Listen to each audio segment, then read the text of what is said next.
Living in lower Alabama, we rarely receive snow. I spent most of my life wishing for a white Christmas that never came. I've only seen snow twice in my 33 years here. I always wanted to share that with my two boys. I just knew that they would love to play in it.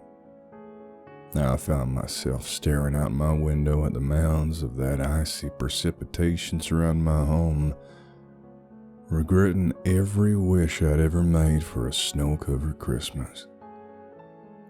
When I think about it, it really started in summer. All summers are always hot and extremely humid, but that year was even more unbearable. We steadily saw temperatures of well over 100 degrees, and everyone I knew begged for relief.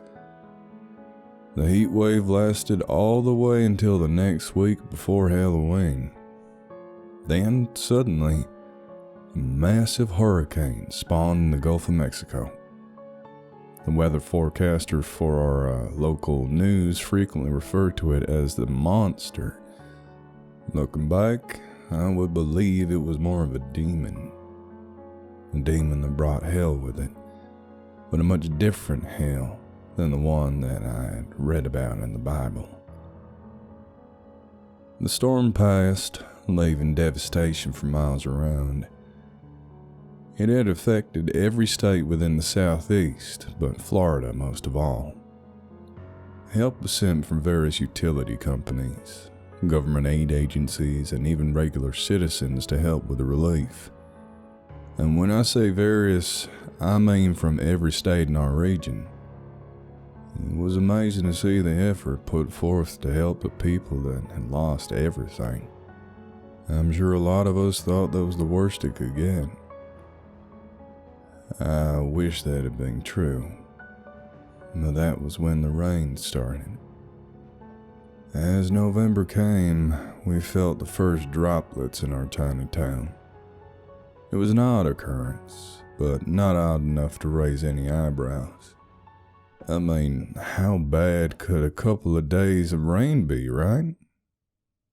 The problem came when the days turned into weeks, and low-lying areas became flooded.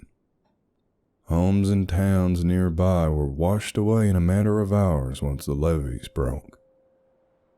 My wife Susan constantly thanked God that our house was nestled on a high elevation among trees.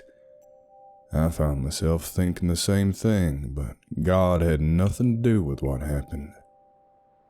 No God I could ever believe in, anyway. The week of Thanksgiving, the rain finally subsided, and I'm sure that was something everyone would say they were thankful for. The problem was, what remained was the cold. That in itself was not strange, but the severity of it was.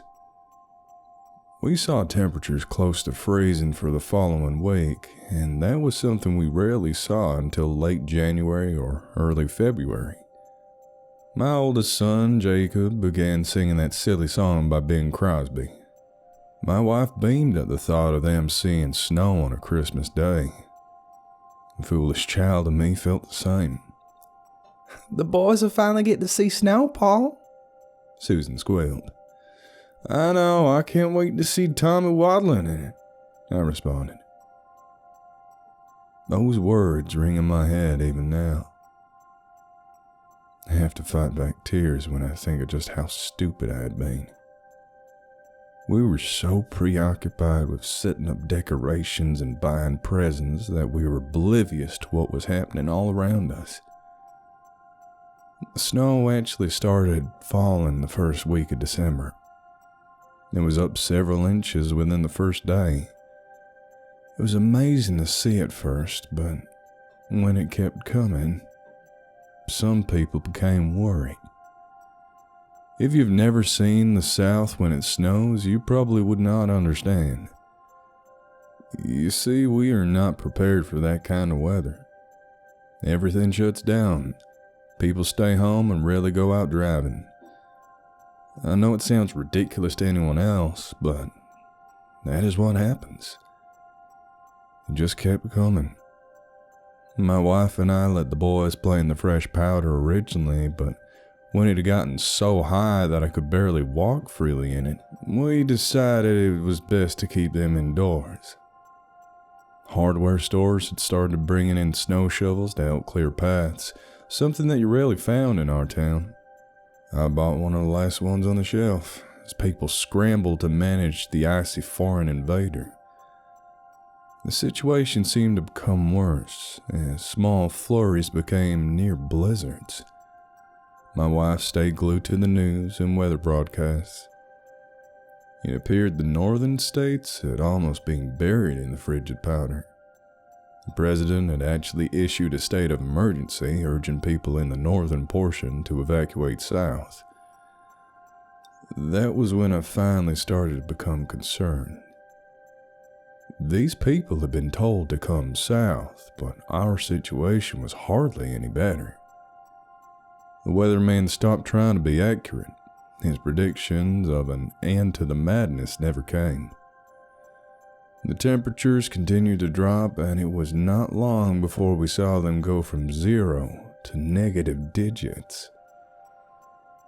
It was unheard of in my state for it to be that cold, and people were getting afraid. Plummeting fixtures began to burst from frozen pipes, and people were left without water until they could thaw. Our world had become a freezer in a few weeks, and none of us were prepared for it. My family found themselves wearing our thickest clothing, even inside. It felt like no matter how high I set the thermostat, it was not enough. We should have left then. By Christmas, we had no power, and utility companies had stopped trying to traverse the harsh conditions to repair down lines. Local officials had abandoned emergency protocols to save themselves.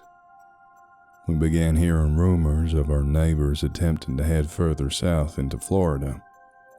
Susan suggested the same, but I reminded her of the destruction still left from the hurricane. I was afraid we'd be worse off without shelter. So I made the decision to hunker down in our home. I cleared a path to the fireplace that had only been used for decoration and set to the task of getting a fire going. If it was not such a dire situation, my wife would have found amusement in me attempting something like that. I'd never even seen someone use a fireplace, let alone light one. After several attempts, we were able to burn what little wood that was readily available near our home. My family and I huddled around it, as if it were going to save us from the fate that waited outside. The whiteness had engulfed our home. The mounds had risen above the windows, breaking some of them. I was forced to reinforce each one to keep out the cold. We sealed every crack or crevice that could possibly let out that heat and tried to remain together. My wife wrapped our children up in blankets and pulled them close. My boys did not understand, and we were afraid to tell them how serious the situation was. The fear that rested on my wife's face was enough to keep me from ruining what could be our last Christmas together. We still attempted to have a big dinner, despite our ability to effectively cook. I also learned how to cook within a fireplace for the first time. It would have been an interesting experiment if it had not been essential for our survival at the time. We gave up on the idea of turkey or ham, but we had always had a decent stock of canned food. It was a habit I had picked up from my grandparents. I often wondered how they were faring during all of this, but I had my immediate family to worry about. Our world had been plunged into an endless sea of white. I even had nightmares of the stuff that Christmas Eve. My children normally woke me early on Christmas morning, but when my eyes fluttered open, I assumed it was still night. The house was so dark I could barely see my wife lying next to me. I slowly rose from my bed, still completely clothed, and nudged Susan away. The house had become far colder than it should have been, and I immediately headed for the fireplace. The fire had gone out at some point, so I ran for the back door, pulling on my boots. My aim was to gather more firewood and get the fire going again, but as soon as the door cracked open, I was pelted with a mixture of snow and ice. It stung my face, and I cursed at the door whilst trying to shut it again. Our home had been buried in the vicious powder, and I finally understood why no light permeated the windows. My watch read 9 o'clock, but it felt much earlier. Susan stumbled in the living room, asking what I was doing. I told her what time it was, and confusion filled her eyes. She went to the windows and was greeted with what I already knew. I don't remember quite seeing her so afraid, and the feeling was very much mutual. I buried my emotions down, though, knowing I had to be strong for my family. I told her to go check on the kids whilst I try and get a fire going again. She disappeared down the hall, and I made my way to the dining room. The table and chairs had been passed down my family for generations, but I knew it had to be sacrificed. I set to dismantling the wooden chairs first, but was stopped by the sound of my wife's scream. I rushed through the hall, listening to the awful sound echo in my ears. I could feel tears forming in my eyes, but I pushed them back as I rounded the corner. She was grasping the doorframe of our children's room. We had put them together so that Jacob could keep an eye on Tommy.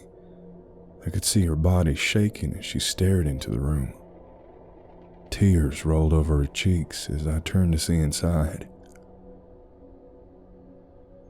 The window of their room had given way to the weight of our captor, despite my attempt to strengthen it. Snow had buried the boys in the night, and that was when I noticed the flakes of white all over my wife's hands.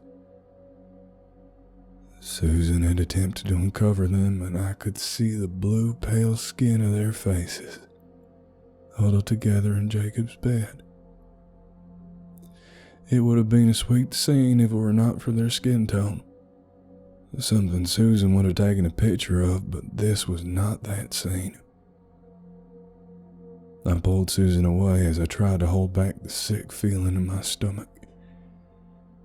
I felt as though I could release what little Christmas dinner I had in me on the floor at any moment. Soon her sobs subsided, but when I looked into her eyes, she simply looked numb. I had never seen her this way, and I tried to break her from this trance she seemed to be in, but she said nothing. Her eyes would not even turn in my direction when I spoke. Something had broken inside Susan that morning, and I do not blame her at all. I sat next to the fireplace and wrapped her in a blanket while I returned to the dining room. The polished wood did not want to burn, but I was determined to give us something. So I did not stop until we had a fire. I made it a point to ask Susan to stay by the fire whilst I returned to the boys' room. I could not leave them that way, but when I reached the door, I found myself pausing just outside. I felt the warm and salty specks across my cheeks before I even saw them. I slowly stepped inside and slid my gloves over my hands. I finished clearing away the snow and noticed why they had not simply come to our room. The wood I used to seal off the windows had struck the oldest first and left a gash near his temple that would have knocked out a grown man. I could only imagine his 10-year-old body had not lasted long after that. Tommy had obviously woken after. His tiny form clung to his big brother like a teddy bear. I internally cursed myself for not putting them to bed with us that night, but I knew it was too late for that kind of thinking. I removed their bodies and wrapped them in blankets before placing them in the guest bedroom.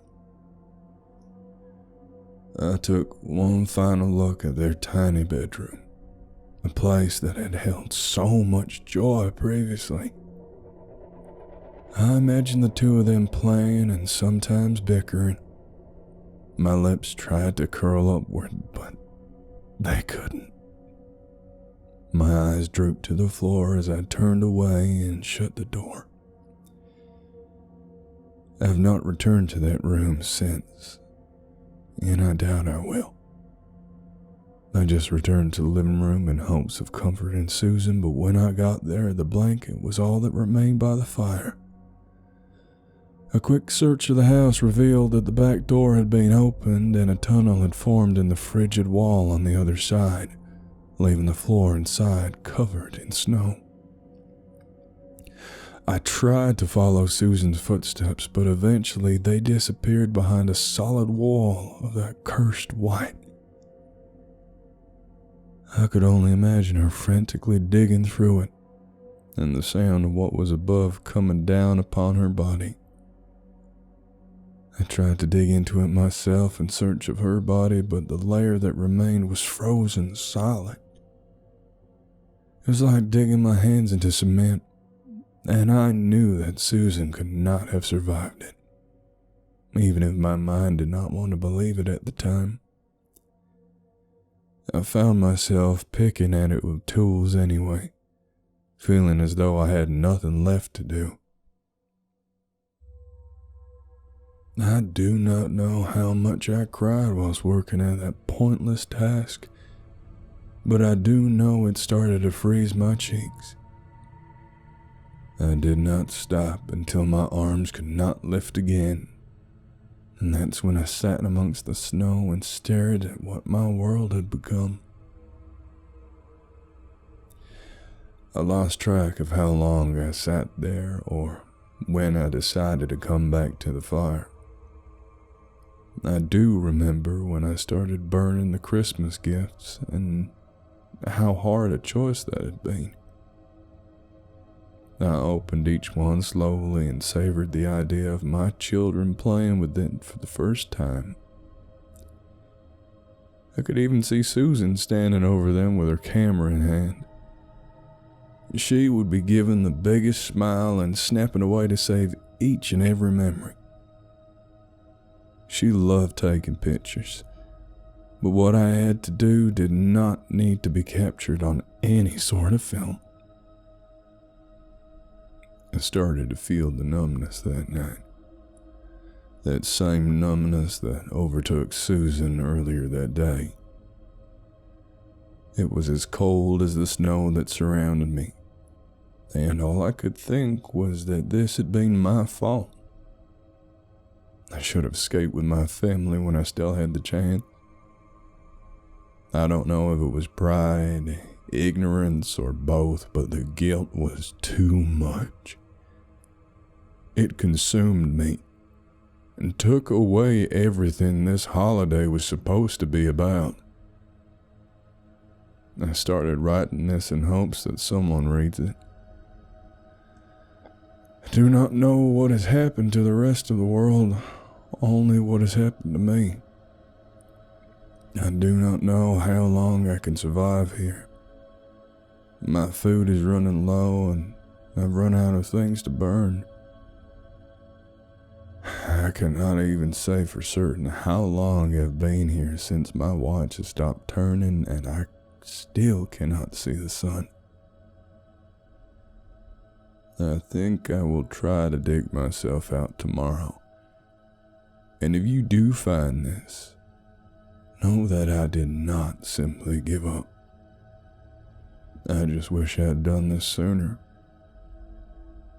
I'm so sorry, Susan, Jacob, and Tommy.